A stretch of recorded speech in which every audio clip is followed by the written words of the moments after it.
الحمد لله وكفى وسلام على عباده الذين اصطفى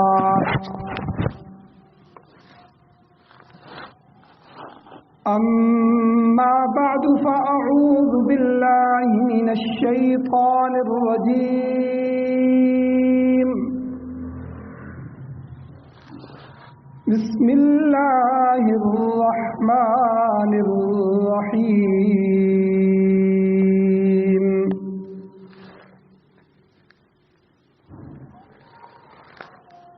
فلا وربك لا يؤمنون حتى يحكموك فيما شجر بينهم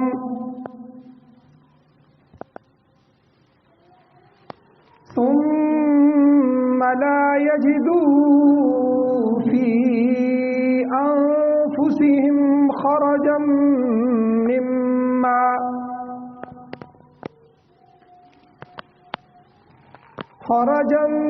مما قضيت ويسلموا تسليما.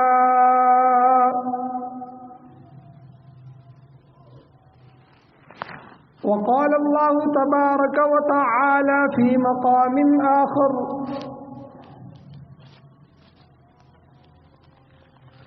ألف لام ميم أحسب الناس أن يتركوا أن يقولوا آمنا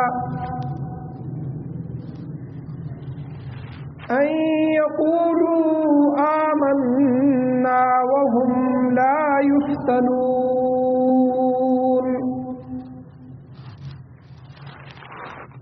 وَلَقَدْ فَتَنَّا الَّذِينَ مِن قَبْلِهِمْ فَلَيَعْلَمَنَّ اللَّهُ الَّذِينَ صَدَقُوا وَلَيَعْلَمَنَّ الْكَاذِبِينَ.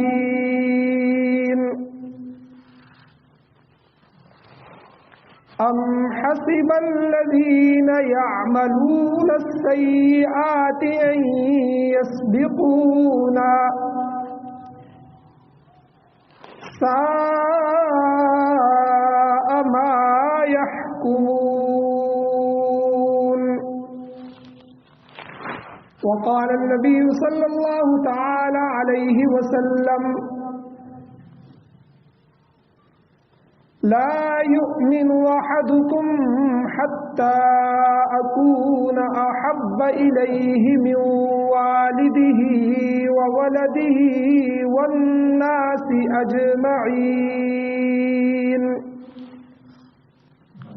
صدق الله العظيم وصدق رسوله النبي الأمي الكريم. درود شریف پڑھیں. اللهم صل على سيدنا محمد وعلى آل سيدنا ومولانا محمد وبارك وسلم وصل عليه.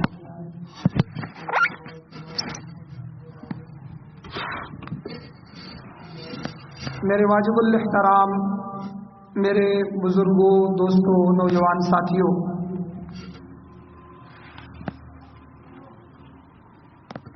گزشتہ جمعہ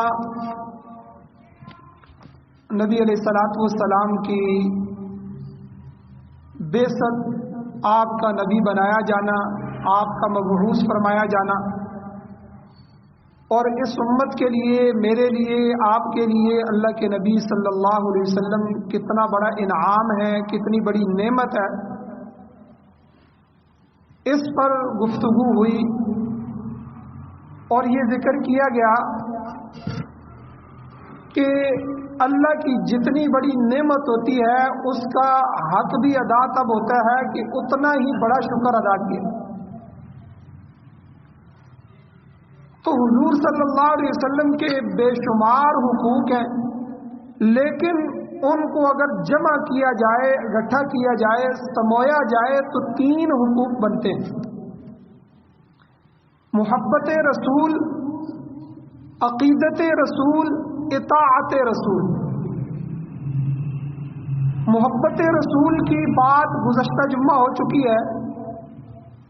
کہ حضور علیہ الصلوۃ والسلام کی حدیث مبارکہ جو میں آپ کے سامنے پڑھی، اس میں نبی صلی اللہ علیہ وسلم نے فرما دیا کہ لا یؤمن احدکم، تم میں سے کوئی بھی مومن اس وقت تک نہیں ہو سکتا حتی اکون احب الیہ، یہاں تک کہ میں محمد صلی اللہ علیہ وسلم اس کو سب سے زیادہ محبوب نہ ہو جاؤں۔ کس سے زیادہ؟ من والدی، اس کے والدان سے۔ بیٹے اور والد کا مقابلہ ہو محبت میں تو بیٹا اپنے والدین کو چھوڑ سکتا ہے لیکن اللہ رسول کو نہیں چھوڑ سکتا۔ وہ ولدی، اولاد کے مقابلے میں، کہ اگر اولاد اور والدین کی محبت ہو تو والدین اپنی اولاد کو چھوڑ سکتے ہیں، اپنی اس محبت پر پردہ ڈال سکتے ہیں، لیکن اللہ اور اس کے رسول کی محبت کو اپنے دل میں غالب رکھیں۔ والناس اجمعین، ساری دنیا کے لوگوں سے زیادہ اللہ کے نبی کی محبت ہونی چاہیے، کہ برادری ہو، بھائی ہو، خاندان ہو، چچائے ہو، قریبی رشتہ دار ہو، دور کے ہو، ساری دنیا ہو، اگر مقابلے میں آ جائیں تو ان کی محبت مغلوب ہو جائے اور اللہ اور اس کے رسول کی محبت غالب ہو جائے۔ اپنی جان سے بھی زیادہ محبت نبی علیہ السلام سے ہو۔ تو یہ خود حضور نے فرمایا، یہ کسی عالم کا فتویٰ نہیں ہے کہ لا یؤمن احدکم حتی اکون احب الیہ من والدہ وولدہ والناس اجمعین۔ اور گزشتہ جمعہ میں نے یہی 3 مثالیں آپ کے سامنے صحابہ اکرام کی محبت کی بیان کی، کہ یہ کوئی ایسی بات نہیں تھی کہ جس پر عمل نہیں کیا گیا، بلکہ صحابہ اکرام وہ مطہر اور مقدس جماعت ہیں جن کو اللہ کے نبی صلی اللہ علیہ وسلم کے لیے منتخب کیا گیا، اور ان کے بعد قیامت تک کے لیے ایسے لوگ نہیں آ سکتے کہ جنہوں نے یہ کر کے دکھایا جو نبی علیہ السلام نے فرمایا۔ اور میں نے تینوں موقعوں کی 3 مثالیں بھی بیان کی تھی۔ پہلی مثال سیدنا صدیق اکبر رضی اللہ تعالیٰ عنہ اور ان کے بیٹے عبد الرحمن بن ابو بکر رضی اللہ تعالیٰ عنہ کی بیان کی تھی، کہ جب بیٹا کافر ہے، والد مسلمان ہے، صحابی رسول ہے، حضور کے سسر ہے، حضور کے مشیر اور وزیر ہے، اور مقابلہ جب ہوا تو بیٹا مشرکین مکہ کی طرف سے حضور کے مقابلے میں آیا، اور والد حضرت ابو بکر صدیق نبی کے غلام بن کے حضور کی طرف سے حضور کا دفاع کرنے کے لیے آئے۔ تو اس مقابلے میں جب بیٹے نے بعد میں مسلمان ہونے کے بعد کہا کسی مجلس میں، ابا جان میری تلوار کے نیچے آئے تھے، میں نے تلوار نیچے جھکا دی کہ یہ میرے والد ہے، تو والد نے عجیب جواب دیا کہ یہ رسول اللہ کے مقابلے میں تم آئے تھے، اگر تم میری تلوار کے نیچے آ جاتے تو میں نبی کا دشمن سمجھ کے تیرے سر کو قلم کر دیتا۔ تو یہ میں نے مثال دی تھی کہ جب والد کے سامنے اولاد کی محبت آ جائے اللہ اور رسول کے مقابلے میں، تو کس طرح سیدنا صدیق اکبر رضی اللہ تعالیٰ عنہ نے حضور علیہ الصلوۃ والسلام کے لیے اپنے بیٹے کی محبت کو بھی قربان کی۔ دوسری مثال میں والدی ہی، کہ اپنے والدین سے بھی زیادہ محبت ہو، کہ حضرت ابو سفیان رضی اللہ تعالیٰ عنہ مسلمان نہیں ہوئے تھے، حضور علیہ السلام کے سسر ہیں، ان کی بیٹی حضرت ام حبیبہ رضی اللہ تعالیٰ عنہ حضور کے گھر میں ہیں، حضور کی زوجہ ہیں، امہات المؤمنین میں سے ہیں۔ تو اس وقت مدینہ میں آئے حضور سے ملنے کے لیے، تو بیٹی کے گھر گئے تو بیٹی نے نبی کے حجرے میں نبی کا بستر جو بچھا ہوا تھا اس کو کھینچ کے اٹھا لیا، اور والد کے پوچھنے پر بتایا کہ آپ بھی مسلمان نہیں ہوئے، آپ کافر ہیں، مشرک ہیں، اور کافر اور مشرک نجس ہوتا ہے، اور آپ اپنی قوم کے سردار ہیں، اور میرے نبی کے، میرے خاوند کے، حضور کے آپ مخالف اور دشمن ہیں، اس لیے میرے پاک پیغمبر کے بسترے پر ناپاک مشرک نہیں بیٹھ سکتے۔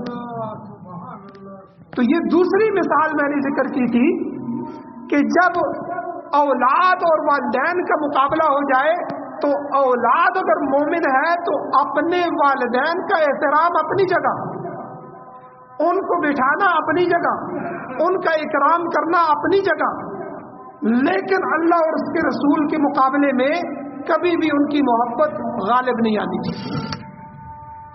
تیسری مثال کہ والناس اجمعین، کہ ساری دنیا سے، ساری انسانیت سے سب سے زیادہ محبت ہو جائے۔ اس کی میں نے مثال ذکر کی تھی، آپ کو اگر یاد ہو تو ایک صحابیہ عورت کی، ایک عورت کتنی نازک ہوتی ہے، عورت رونے میں غم کو برداشت نہیں کر سکتی، صبر نہیں کر سکتی، لیکن اس صحابیہ کو پتا چلا کہ حضور علیہ السلام اس جنگ میں زخمی ہو گئے، اور افواہ یہ پھیل گئی کہ حضور کو نعوذ باللہ شہید کر دیا گیا۔ تو جہاں اور لوگ مدینہ میں پریشان ہوئے تو یہ عورت بھی پریشان ہوئی، اور جب یہ میدان میں پہنچتی ہے کہ میں اللہ کے نبی کو دیکھوں، تو کسی خبر دینے والے نے 4 رشتے بیان کیے کہ تیرا والد بھی اس جنگ میں شہید ہو گیا، تیرا بیٹا بھی اس جنگ میں شہید ہو گیا، تیرا جو ہے خاوند بھی اس جنگ میں شہید ہو گیا، تیرا بھائی بھی شہید ہو گیا۔ اس نے 4 رشتوں کو ٹکراتے ہوئے کہا کہ ان کو پیچھے بتانا، ان کو بعد میں رکھنا، پہلے مجھے میرے پیغمبر کی خبر دو کہ وہ صحیح ہے کہ نہیں۔ اور جب حضور کے بارے میں بتا دیا گیا کہ اللہ کے نبی الحمدللہ صحیح ہیں، اور جو شہادت کی خبر پھیلی تھی وہ غلط خبر تھی، وہ افواہ تھی، تو اس نے کہا حضور کو زندہ سلامت دیکھ لیا، حضور کو صحت مند دیکھ لیا، حضور کو اپنی آنکھوں سے دیکھ لیا تو آنکھیں ٹھنڈی ہو گئی ہیں، دنیا کے سارے غم ختم ہو۔ تو یہ صحابہ تھے کہ والدین ہو تب بھی، اولاد ہو تب بھی، پوری انسانیت ہو تب بھی، ان کے مقابلے میں اللہ اور اللہ کے رسول کی محبت سب سے زیادہ۔ اس پر تفصیلاً گزشتہ جمعہ گفتگو ہو گئی کہ یہ سب سے پہلی حقوق، حضور کے حقوق میں سے 3 حق ہیں۔ پہلا ہے محبت رسول، حضور سے محبت اتنی ہونی چاہیے، اور دوسرے نمبر پر عقیدت رسول۔ عقیدت کا معنی میں نے کیا کیا؟ اچھا، محبت کے بارے میں یہ بھی میں نے بتایا کہ خالی محبت نجات کے لیے کافی نہیں ہے، خالی محبت ہو، سچی محبت بھی حضور کے ساتھ۔ کیوں کہ سچی محبت حضور کے ساتھ کئی کافروں کو بھی تھی۔ آپ دیکھیں حضور کے چچا ابو طالب آخری وقت تک مسلمان نہ ہو سکے، لیکن محبت کیسی تھی؟ ان کی محبت کی کوئی مثال پیش نہیں کر سکتی۔ 3 سال نبی علیہ الصلوۃ والسلام پر سوشل بائیکاٹ کے گزرے، سب کافروں نے اکٹھے ہو کے کہا کہ حضور کو اور حضور کے ماننے والوں سے نہ نکاح کریں گے، نہ ان کی خیر خبر لیں گے، نہ ان کو سودا بیچیں گے، نہ ان سے خریدیں گے، ان کا بائیکاٹ کریں گے۔ سوشل بائیکاٹ، 3 سال پیغمبر کا سوشل بائیکاٹ قوم نے کی، اور شیب ابی طالب کی گھاٹی میں حضور بند ہو گئے، کوئی رابطہ نہیں، اور صحابہ کی یہ حالت ہو گئی کہ کھانے کے لیے کچھ نہیں ہے، بچے سامنے رو رہے ہیں، اور ایک صحابی کہتے ہیں کہ میں قضائے حاجت کے لیے بیٹھا تو میرے پاؤں کے نیچے کوئی کھڑکنے کی آواز آئی، تو میں نے اس کو اٹھا کے دیکھا کہ چمڑا، سوکھا ہوا چمڑا تھا، میں نے اس چمڑے کو بھون کے اپنے بچوں کو کھلایا، کھانے کی کوئی چیز نہیں۔ ایسا بائیکاٹ پیغمبر کا ہوا۔ اب یہ بائیکاٹ حضور کے چچا کا نہیں تھا، ابو طالب کا نہیں تھا، وہ تو کافر تھے، لیکن ان حالات میں بھی انہوں نے پیغمبر علیہ السلام کو نہیں چھوڑا، اس گھاٹی میں قربانی دی اور وہاں رہے۔ تو بتائیں کہ اتنی بڑی گہری محبت کیا ان کے کوئی کام آ سکے گی؟ حضور کا چچا ہونا ان کے کوئی کام آ سکے گا؟ کہ پیغمبر کی محبت ہے لیکن عقیدت نہیں ہے، پیغمبر کی بات کو سچ نہیں مان رہے، پیغمبر کے لائے ہوئے دین پر ایمان نہیں لا رہے، پیغمبر کے قرآن کو اللہ کی کتاب نہیں مان رہے، پیغمبر کو اللہ کا نبی نہیں مان رہے، تو خالی محبتیں یہ کسی کام کی نہیں. تو پہلا حق ہونا چاہیے محبت بھی کامل ہو، لیکن یہ 3 حقوق پورے ہوں گے تو تب نجات ہو. تو دوسرے نمبر پر دوسرا حق ہے عقیدت رسول، اللہ کے نبی صلی اللہ علیہ وسلم کی عقیدت. عقیدت کا معنی یہ ہے کہ ہم دل میں یہ یقین کر لیں اور یہ فیصلہ کر لیں کہ نبی صلی اللہ علیہ وسلم جو دین لے کر آئے، جو کتاب لے کر آئے، جو پیغام لے کر آئے، جو احکام لے کر آئے، وہ سارے کے سارے حق ہیں اور سچ ہیں. ایک بات، اور ایسے سچے وہ احکامات ہیں کہ ان کو اختیار کیے بغیر ہماری نجات ہی ممکن نہیں.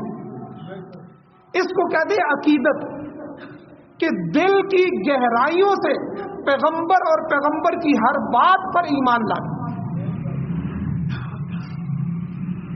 اور اس میں بھی یہ بات یاد رکھیں کہ خالی عقیدت کسی کام کی نہیں کہ بندہ خالی اتنی بات مان لے جی میں حضور کو سچا مانتا ہوں، میں حضور کی تعلیمات کو سچا مانتا ہوں، میں قرآن کو سچا مانتا ہوں، میں نبی کی ہر بات کو، ہر ادا کو، ہر سنت کو، ہر ضابطے کو، ہر مسئلے، ہر حکم کو سچا مانتا ہوں، دل سے سچا مانتا ہوں، لیکن آگے تیسری اطاعت رسول نہیں ہوگی، اس پر عمل نہیں ہوگا تو یہ بھی کام نہیں آئے. ورنہ حضور کی بات پر یہ دوسری شرک بھی کافروں کو بھی حاصل ہے. جس طرح میں نے پہلی مثال میں فرمائی کہ ابو لہب حضور کا چچا تھا، حضور کی پیدائش پہ ایسی خوشی منائی کہ جس باندی نے آ کے خبر دی تھی اس باندی کو آزاد کر دیا کہ تو نے میرا دل خوش کر دیا کہ میرے گھر میں جو ہے بھتیجا آ گیا ہے، اور عبداللہ کے گھر، میرے بھائی کے گھر میں بچہ پیدا ہو گیا ہے، میں تجھے آزاد کرتا ہوں. لیکن جب حضور نے دعوت دی، مشن کی بات کی، اپنے نبی ہونے کا اظہار کیا، تو سب سے پہلا پتھر بھی اسی چچے نے مارا، سب سے پہلی مخالفت بھی اسی چچے نے کی، اور سب سے پہلے اسی کے 2 بیٹوں کے گھر میں، عتبہ اور عتیبہ کے گھر میں نبی کی 2 بیٹیاں تھیں، سب سے پہلے اس نے کہا کہ جو محمد کی بیٹیوں کو طلاقیں دے گیا. رخصتیاں ابھی نہیں ہوئی تھیں، نکاح ہو چکے تھے، اور نبی علیہ الصلوۃ والسلام کے جو ہے پیغمبر بننے کی وجہ سے، حضور کی دعوت کی وجہ سے حضور کو اتنی تکلیف دی گئی کہ حضور کی بیٹیوں کو بھی طلاقیں ہوئی. اور یہ محبت کرنے والے لوگ تھے، اور حضور کی بات کو سچا کتنا مانتے تھے کافر. ایک واقعہ میں آپ کے سامنے بیان کرتا ہوں، آپ کو اندازہ ہوگا کہ کتنا سچ مانتے تھے کہ نبی علیہ الصلوۃ والسلام نے جو بات کہہ دی ہے. ایک تو قرآن مجید میں حضور علیہ الصلوۃ والسلام نے یہودیوں کے سامنے ایک چیلنج رکھا، اے یہودیوں، کیونکہ اس چیلنج سے پہلے قرآن کہہ چکا ہے الذین یعرفونہ کما یعرفون ابناءہم. یہ یہودی ضد اور تعصب اور جو ہے اناد اور بغض کی وجہ سے اسلام نہیں لا رہے، ورنہ یہ نبی کو اس طرح پہچانتے ہیں ان دلائل کی وجہ سے جو تورات میں اور زبور میں لکھی گئی ہیں، ان احکامات اور ان نشانیوں کی وجہ سے جو ان کی کتابوں میں تورات، انجیل وغیرہ میں موجود ہے. اور اللہ کے قرآن کہہ رہا ہے الذین یعرفونہ کما یعرفون ابناءہم، ایسے پہچانتے ہیں جیسے لوگ اپنے بیٹوں کو پہچانتے ہیں. جس طرح بیٹے کو پہچاننے میں کوئی آدمی غلطی نہیں کر سکتا، کئی سال کے بعد بھی ملاقات ہو تو اپنی اولاد کو کوئی نہیں بھول سکتا، پہچان لے گا. اسی طرح اللہ کا قرآن کہتا ہے یہودی ایمان نہیں لا رہے لیکن پہچانتے اس طرح ہیں، نشانیاں ساری پوری ہیں، ضد کی وجہ سے کہ ہماری نسل میں سے یہ آخری پیغمبر کیوں نہیں آیا، اتنے ہزار انبیاء بنی اسرائیل میں سے آئے اور ہمارے دت پوتروں کے گھر میں بنی اسماعیل میں پیغمبر کیوں آ گیا. وہ تو اس انتظار میں تھے کہ یہ پیغمبر ہماری لڑی میں آئے گا. حضرت ابراہیم علیہ الصلوۃ والسلام کے بیٹے جو تھے حضرت